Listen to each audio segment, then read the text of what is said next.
сәлеметсіздер ме, құрметті әріптестер. Бүгінгі әдістемелік отырысымыз бірінші отырыс. Осы отырысты ата-аналармен жұмыс жүргізудегі тиімді әдіс-тәсілдер тақырыбында өткізбекпіз. Тақырыбымызды бастамас бұрын сіздермен сиқырлы қобдиша деген тренинг өткізгім келеді. Қазір осы қобдиша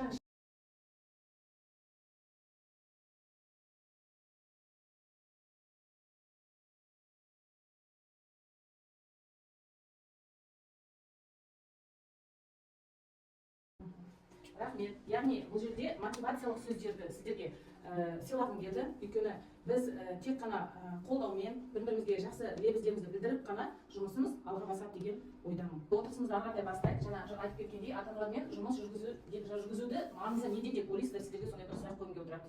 Ата-анамен және балабақша арасындағы қарым-қатынастың қандай деп ойлаймыз? Түсініспеушілік ата-анамен тәрбиешінің арасында түсініспеушілік болмауында және ата-анамен баласына көмектесуге қолдау үшін және ата-анамен бала және тәрбиеші бас ұстазы баланың бас ұстазы ол ата-ана ғой. Сондықтан да сол ата-анамен яғни тәрбиеші ата-ана бала арасындағы қарым-қатынас яғни бірге жұмыс жасау мақсатында. Өте рахмет, өте күшті отырыстарға жауап. Жалпы бұл ата-аналармен жұмыс жүргізудегі ең тиімді әдіс-тәсілдердің міндеттері, ол жаңағы айтып кеттіңіздер өздеріңіз ата-аналардың педагогикалық мәдениетін и құзыреттілігін арттыру. Яғни бізде барлық ата-аналар мысалы педагогтар емес қой, көп ата-аналар жай ғана жұмысшылар, тағы басқа деген секілді. Сондықтан бізде педагогикалық не болғасын, лауазым. Біз ата-аналарға жаңағы сүйемелдеу білдіру керекпіз, иә, баланың тәрбиесі мен біліміне. Екіншісі ол тәрбиеленушілердің отбасымен әріптестік қарым-қатынасты орнату, жаңағы Самал Сапарбек айтып кетті. Яғни баланс болған кезде, яғни біздің жұмысымыз алға жүреді деген нәрсе, иә. Сол балансты жақсылап орнатып алу керек екенбіз. Үшінші ол балаларды дамыту және тәрбиелеу үшін отбасы мен мектепке дейінгі ұйымның күш-жігерін біріктіру. Жаңағы екінші мен үшінші міндет өзара бір міндет деп біріктіруге болады. Келесі мектепке дейінгі ұйым тәрбиеленушілері мен педагогтердің қарым-қатынасына оң көзқарас, ортақ мүдделер, өзара түсініспеушілік атмосферасын құру. Жаңағы өзіңіз айтып кеткендей. Соңғысы ол мектепке дейінгі ұйым қызметіне тарту ата-аналарды, иә, әртүрлі біздің іс-шараларымызға. Сонымен қатар бұл жерде тәрбиешілер өздерінің креативті идеяларын, мысалы, бұрынғыдай бір ізгілік ата-ана жиналысы болсын, басқа да іс-шаралар болсын ата-анамен жүргізетін, бір сарынды өткізбей, әртүрлі инновациялық технологияларды қолдану арқылы, ата-аналарды қызықтыру арқылы жаңа осы біздің тәрбиемізге, жұмысымызға қосу, иә, біріктіру оларды, қызығушылығын арттырып отыр.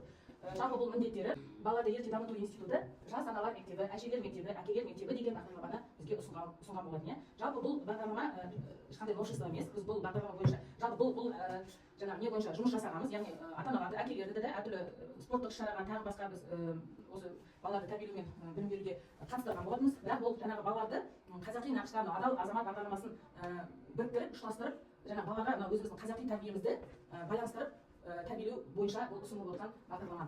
Бұл бағдарламаның өзіндік міндеттері, мақсаттары бар. Қазір оны да сіздермен айтып кетейін. Мінекей балалардың қызығушылығын арттырып, біздің жаңағы тәрбие мен білім берудің немізге кіріктіру, жаңа ата-аналарға түсіндіру, яғни бұл жерде жалғыз тәрбиешінің ғана немесе педагогтың ғана бір ізгілікпен жұмыс жасамайды, біріккен кезде ғана біздің жақсы нәтиже көретіндігіміз туралы.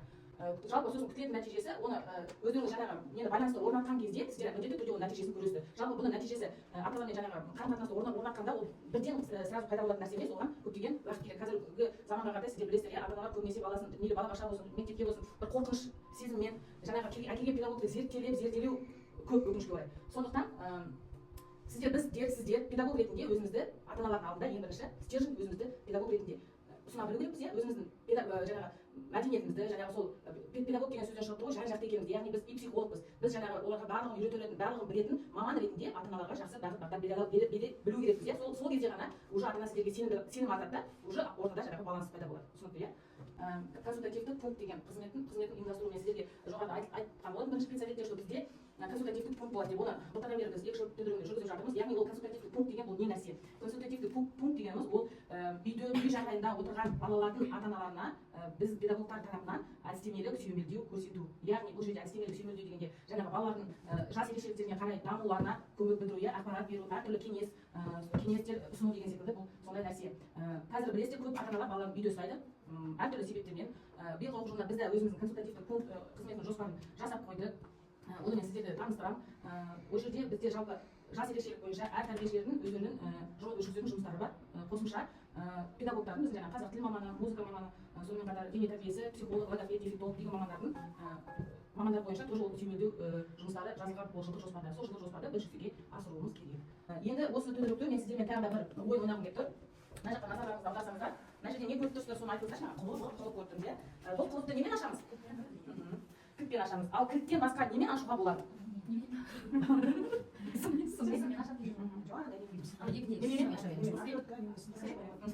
Сындырып ашуға болады, иә? Сосын тағы да топсамен жобалауға болады. Топсасын жобалауға болады, дұрыс сосын? Тағы да жаңа сынама не дедіңіз? Базар жүрсіңіз. Сонымен сосын сіз топсасынан жобалауға болады. Шпилькамен қиналып бара жатып топсасынан жобалаған жоқ. Топсасын бірге жобаласын. Енді қараңыздар. Барлықтарыңыз айтып болдыңыздар ма? Жауабын құлыпты қалай ашуға болады? Өзінің құлыбын сіз басқа қалай ашуға болады? Сіз айтыңыз немен жобалауға болады, а сіз айтыңыз топсасымен бірге. Тағы да бар ма қосатындарыңыз? Ішкі шығып, оператор, иә? Енді қараңыздар. Жоқ, ол кіріп, сіз одан басқа қалай ашуға болады? Болмайды, иә? Енді дұрыс жауабын тыңдаңыздар. Мынау құлып деген ол бала. А оның жаңағы құлып несі? Кірді, ол тәрбие беру. Яғни оны жаңа сіздер өздеріңіз айтып отырсыздар. Оны сынып, оны бүлдіріп бес, а жаңағы әртүрлі тәсілдермен түсініп тұрсыздар. Оны жаңағы шпилькамен білдіріп аламыз, иә? Баланы білдіріп аламыз. Гвоздодермен де аштап оны білінеді, бала демесе. Жаңағы топсасына жоласа ол сәсің ота береді. Ешқандай білім де алмайды, ештеңе алмайды, топсасына жоласа ақша бітіп шығады, иә? А жаңағы сонда біз оған өзінің ғана құлпы ғана ашқанда ол білінбейді екен. Жаңағы ол ключ это знание, білім. Яғни соны біз әртүрлі әдіспен, техникамен аларға білдіріп. Енді екінші тапсырма алдыңызда А4 қағазда. Содан осындай самолет жасаңыздар. Мындай самолет жасаңыздар. Бала кезімізде жасап жоқ қой? Міне, осындай самолет жасаңыздар. Мындай. Олай емес па, біз ортасынан бір бөлмемізді, ортасынан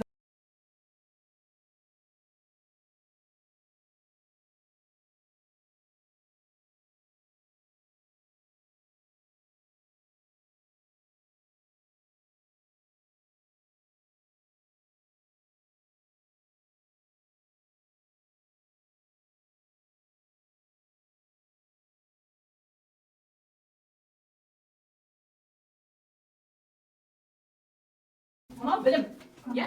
Ал жаңа қолдарыңыздағы сіздердің балаларыңыз. Енді қараңыздар, әр бала әр түрлі, иә? Біреу кішкене нәтижеге күшті, біреу нәтижеге жетті, біреу жақындады, тағы басқа секілді, иә? Сонда бұл әдіс арқылы не айтқым келіп тұр? Әр баланың деңгейі әртүрлі. Соны біз тәрбиеші ретінде ескеру керекпіз. Талап қойғанда балаға, мысалы сіздер алып келдіңіздер ме тапсырма жаңағы сурет салу, тағы немесе аппликация, немесе жаңағы киім жабыстыру. Мейлі олардың жас ерекшеліктері бірдей болсын, бірақ олардың 10 бала, 20 бала әртүрлі қылып істейді. Яғни біз өз жұмысымызда мен сіздерге осы ойын арқылы соны жеткізейін деп баланың бір жас болса да, ол 4 жас, 2 жастағы, 3 жастағы бала болса да, ол жаңағы отырған балалар жаңағы берілген тапсырманы әр деңгейде орындайды. Біреу мүмкін сәл жасамауы мүмкін, біреу жақсы жасауы мүмкін, біреу орташа деңгейде жасауы мүмкін.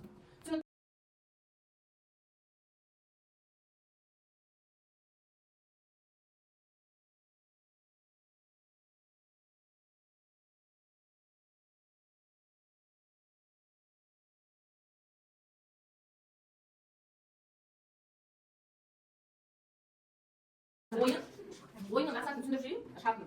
Мына жерде күшті бір подарок бар.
Бүгінгі отырысымызды қорытындылай келейін. Осы бүгінгі отырыста сіздерге кішкене болсын жаңағы аталған жұмыс жүргізуде бір әдіс тәсілдер қолдану немесе жалпы бір осы жұмысымызды жүргізудің дұрыс қай жаққа тиімді болатыны туралы сіздерге ақпарат бердім. Осының ішінен өздеріңізге керекті нәрсені аласыздар деген ойдамын. Жалпы әр педагог ол өз бетіне жеке тұлға ғой. Яғни біз педагог болғасын жан-жақты болу керекпіз, ізденісте болу керекпіз, шығармашыл болу керекпіз. Осы жаңағы айтылған ақпараттан өздеріңізге бір кішкене болса да нәрсені түйіндеп, өздеріңіздің жұмыстарыңызға қолдансаңыздар, жаңағы ата-анамен жұмыс жасағанда өздеріңізге де жеңіл болады. Бүгінгі уақыттарыңызды бөлгеніңізге көп рахмет. Келесі отырыста